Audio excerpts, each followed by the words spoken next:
Okay, now we are going to start with a third example. Supposingly आपका third example है ये. ऐसा कुछ पैटर्न प्रिंट करना है आपको, @ सिम्बल्स प्रिंट करने हैं और इस तरह से प्रिंट करने हैं. ठीक है. तो जब भी इस तरह का क्वेश्चन मिले, जब भी इस तरह का कोई भी पैटर्न वाला क्वेश्चन मिले, तो आपको इसमें रोज़ देखने हैं और देखने हैं कॉलम्स. ठीक है. तो रो देखा जाए अगर, तो this is row 1, row 2, row 3 and this is row 4.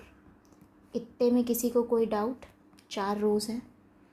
Columns कितने हैं? This is column 1, column 2 and column 3.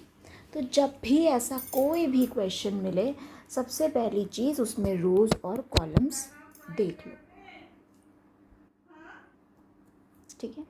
तो जब भी कोई इस तरह का क्वेश्चन मिले, आपको सबसे पहले इसमें रोज़ और कॉलम पता कर लेने हैं. इतना आपको पता चल जाएगा. तो इसका मतलब अब आपको पता है कि इस क्वेश्चन में रोज़ कितने हैं? 4 और कॉलम्स कितने हैं? 3. ठीक. और अभी हमने प्रीवियस पार्ट में एक चीज़ पढ़ी कि जिसमें ये बताया कि लूप, नेस्टेड लूप का मतलब होता है कि इसके अंदर 2 लूप होती है. एक इनर लूप होती है, एक आउटर लूप होती है. ठीक है.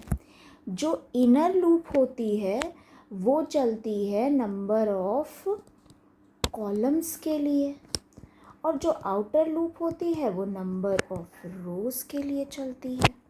इतना हमने लास्ट वीडियो में देखा था. तो इसका मतलब यहाँ इस केस में इनर लूप कितनी बार चलेगी? नंबर ऑफ कॉलम्स मतलब 3 बार चलेगी.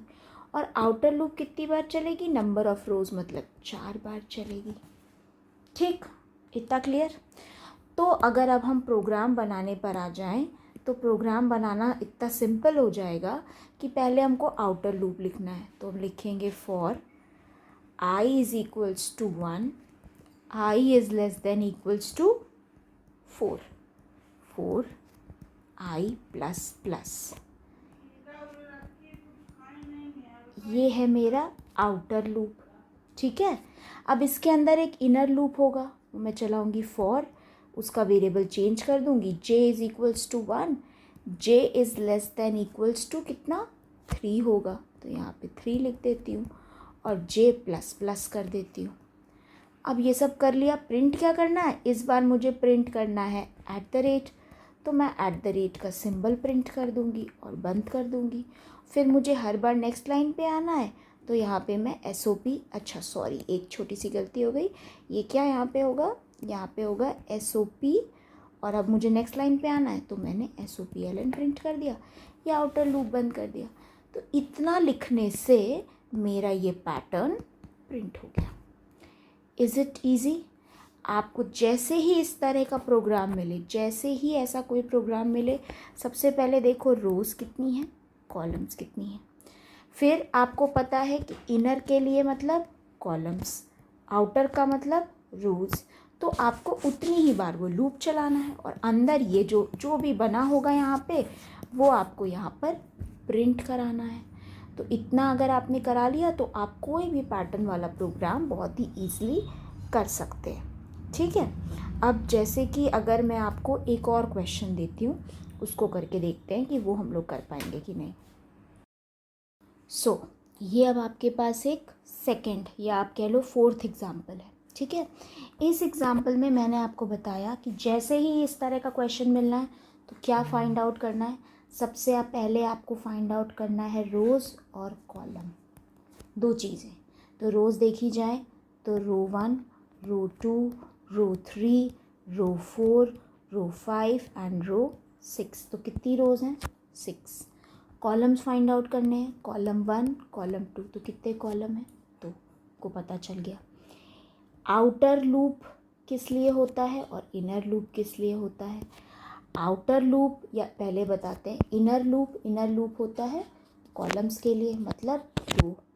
आउटर लूप रोज़ के लिए मतलब 6. इस केस में पता चल गया. एक वेरिएबल इसका बना दो i, इसका बना दो j. अब इसको प्रोग्राम की तरह, सिंपल प्रोग्राम की तरह लिख दो. कितना आसान है. For i is equals to, outer क्या है? i is equals to 1, i is less than equals to 6, i plus plus. ठीक है। फिर इसके अंदर इनर लूप लिखो, J is equals to 1, J is less than equals to 2, J plus plus कर दिया। और प्रिंट क्या करना है, इस बार हमको प्रिंट करना है हैशटैग, तो ये हैशटैग प्रिंट कर दिया, बंद कर दिया। देखो प्रिंट करते समय मैं हर बार गलती करती हूँ, आपको ये गलती नहीं करनी है, SOP लिखना है क्योंकि स्ट्रेट लाइन में। और फिर नेक्स्ट लाइन पे आपको आके क्या करना है, SOPLN कर देना है। नेक्स्ट लाइन में आ गए, बंद कर दिया। ये मैंने प्रोग्राम लिख दिया जिससे कि मेरा ये पैटर्न प्रिंट हो जाएगा। Is it easy? This is the outer loop and this is the inner loop. Outer loop कितनी बार लिखा था, 6, तो देखो 6 बार चलाया। इनर लूप लिखा था 2 बार, तो देखो 2 बार चलाया। सिंपल। प्रिंट क्या करना था, ये हैशटैग, तो ये हैशटैग प्रिंट किया। क्लियर? अब आपको इसमें सिर्फ याद रखने वाली चीज़ ये है कि इनर लूप के अंदर SOP लिखोगे और बंद करने के बाद SOPLN लिखोगे। सिंपल। ये 2 प्रोग्राम्स से आपको थोड़ा सा कॉन्सेप्ट क्लियर हुआ, number of rows, number of columns का। ठीक है, अब मैं आपको 2 more programs I'm giving you and you will solve it on your own and you will share with me the output, या आप प्रोग्राम मेरे साथ शेयर करोगे उन दोनों क्वेश्चंस का। तो पहला क्वेश्चन आपके लिए है ये, question number 1, in this you have to print this. ये है क्वेश्चन नंबर 1। और क्वेश्चन नंबर 2 में आपको प्रिंट करना है ये। ठीक, तो ये 2 क्वेश्चंस आप मुझे होमवर्क है ये करके मुझे within I think it is 8 o'clock, so by today 10 PM आप मुझे ये होमवर्क दो, जल्दी से ये बना के भेजो, मुझे लूप्स बना के बताओ और स्क्रीनशॉट भेजो and I will see whether it is correct और नॉट। इस क्वेश्चन को अटेम्प्ट करने के लिए एक चीज़ याद रखना, सबसे पहले आपको फाइंड आउट करना है रोज़ और कॉलम।